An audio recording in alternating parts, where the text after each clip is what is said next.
ಈ ಮೂವಿ ಭಾಳ ಡಿಫ್ರೆಂಟ್ ಆಗಿರೋ ಮೂವಿ ಐತಿ. ಅಂದ್ರೆ ಡಿಫ್ರೆಂಟ್ ಆಗಿರೋ ದಿನ ಒಂದು ಕೊಲೆ ಆಗ್ತಾನೆ ಇರ್ತೈತಿ. ಫಸ್ಟ್ ಒಂದು ಅಜ್ಜ ಕಾರಿಂದ ಇಳಿದು ಕಾಡೊಳಗೆ ಹೋಗ್ತಾನೆ. ಇಳಿದು ಹೋಗಿ ಅವ ಅಲ್ಲಿ ಎಣ್ಣೆ ಹೊಡಿತಾನೆ. ಎಣ್ಣೆ ಹೊಡೆದು ಒಂದು ಗಿಡದ ಬೆಳಕು ಕುಟ್ಕೊತಾನೆ, ಅಲ್ಲಿ ಸಾಯ್ತಾನೆ. ಹಂಗೆ ಪೊಲೀಸರು ಇದು ಇನ್ಶೂರ್ಡ್ ಮಾಡಬೇಕಾರೆ ಯಾಕೆ ಇಲ್ಲಿ ಇಷ್ಟು ಜನ ಸಾಯಕುಂದ್ರೆ ಒಬ್ಬನ ಸಾಯ್ತಾನೆ, ಆಮ್ಯಾಕೆ ಇನ್ನೊಬ್ಬ ಸಾಯ್ತಾನೆ, 5-6 ಜನ ಸಾಯ್ತಾನೆ ಇರ್ತಾರೆ. ಯಾಕೆ ಏನು ಅನ್ನೋದು ಗೊತ್ತಾಗಲ್ಲ ಈ ಸಿನಿಮಾದಾಗ. ಬಾದ ಟ್ವಿಸ್ಟು. ಆ ಕಾಡಿನೊಳಗೆ ಯಾಕೆ ಸಾಯಕುಂತಾರ, ಇಲ್ಲಿ ಯಾಕೆ ಬಂದು ಸಾಯಕುಂತಾರ ಅನ್ನೋದೇ ಮೇನ್ ಟ್ವಿಸ್ಟ್ ಇರೋದು ಈ ಸಿನಿಮಾ.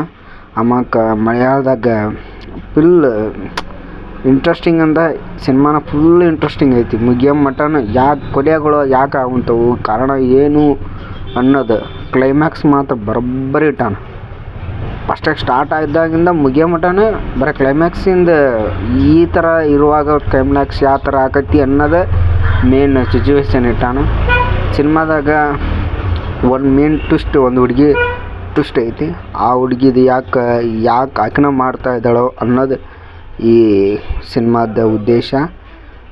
ಲಾಸ್ಟಿಗೆ ಸಖತ್ತ ಪೊಲೀಸರಿಗೆ ಟೆನ್ಷನ್ ಆಗ್ಬಿಡ್ತೈತಿ. ಈ ಥರ ಎಲ್ಲ ಕೊಲೆ ಮಾಡಿ ಕಡೆಗೆ ಅವು ಸತ್ತಂಥ ಬಾಡಿ ಯಾರ್ಯಾರು ಅದಾವಲ್ಲ ಒಂದು ಕಾಡನ್ನ ಹೋಗಿ ಹುಡುಕಿ ತೆಗಿತಾರೆ, ಆದರೂ ಕ್ಲೂ ಸಿಗೋಲ್ಲ. ಸಿನಿಮಾ ಭಾರಿ ಮಸ್ತ್ ಐತಿ. ಅಮೆಝಾನಾಗ ಐತಿ, ಡಿಸ್ನಿ ಹಾಟ್ಸ್ಟಾರ್ನಾಗ ಐತಿ. ಎಲ್ಲರೂ ಹೋಗಿ ನೋಡ್ರಿ. ಸಿನಿಮಾ ಸಖತ್ತೈತಿ. ಕ್ಯೂರಿಯಾಸಿಟಿ ಬರೋಬ್ಬರಿ ಬ್ಲೇಡ್ ಮಾಡೈತಿ. ನೋಡಕ್ಕೆ ಬೇಕಿತ್ತು ಸಿನಿಮಾ, ಭಾರಿ ಮಸ್ತ್ ಐತಿ.